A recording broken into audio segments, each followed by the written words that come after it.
Good morning. আজকে আমরা সকাল সকালে অনেক সকালেই মর্নিং ওয়াক করতে বেরিয়ে গেছি। এখনও পর্যন্ত চাঁদ দেখা যাচ্ছে আকাশে, দেখতে পাচ্ছ কিনা দাঁড়াও, এই দেখো এখনও পর্যন্ত চাঁদ দেখা যাচ্ছে। এই তারটাতে এত আওয়াজ করে কেন কি জানি, অনেক বেশি আওয়াজ করে, শুনতে পাচ্ছ তোমরা? আর এইদিকে কত লোক মর্নিং ওয়াক করছে।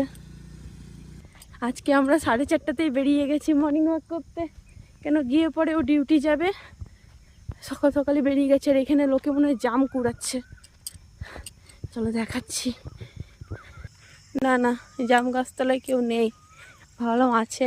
এখন হবে এবারে সবাই করে স্টার্ট। আর এই তারটার তলে এত আওয়াজ কেন করে কে জানে, অনেক বেশি আওয়াজ করে।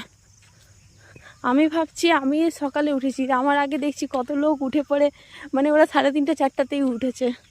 মানে সকালে ওঠা কতটাই পরিমাণে ভালো, আর শরীরটা পুরো ফ্রেশ লাগে। তো যাই হোক, বড়মশাই কতটা আগে চলে গেছে, আমি কতটা পিছনে। সবসময় এমনিই করে, আগে আগে চলে যাবে আর আমাকে পিছনে পিছনে ছেড়ে দেবে। আর ওর সঙ্গে আমি হাঁটতেও পারি না অত স্পিডে। ঠিক আছে, কত বাড়ি হয়ে গেছে। এই জমিগুলো একদম ফাঁকা ছিল, অনেক দিন আগে এসেছিলাম, কিন্তু এই জমিগুলো পুরো ফাঁকা ছিল। এখন এদিকে সব জায়গা কিনে কিনে গোটাই ঘিরে রেখেছে। বাপরে বাপ, দূর দূর আমার। চলো একটুখানি যাবে না, কত জায়গা কিনে কিনে ঘর বানিয়ে রেখেছে। তো মাঠে মাঠে কোথায় যাবে, এদিক দিয়ে চলো।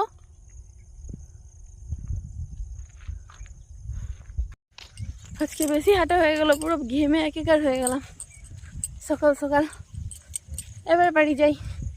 মাঠে মাঠে কোথায় যাচ্ছি কে জানে, রাস্তা আমি চিনি না।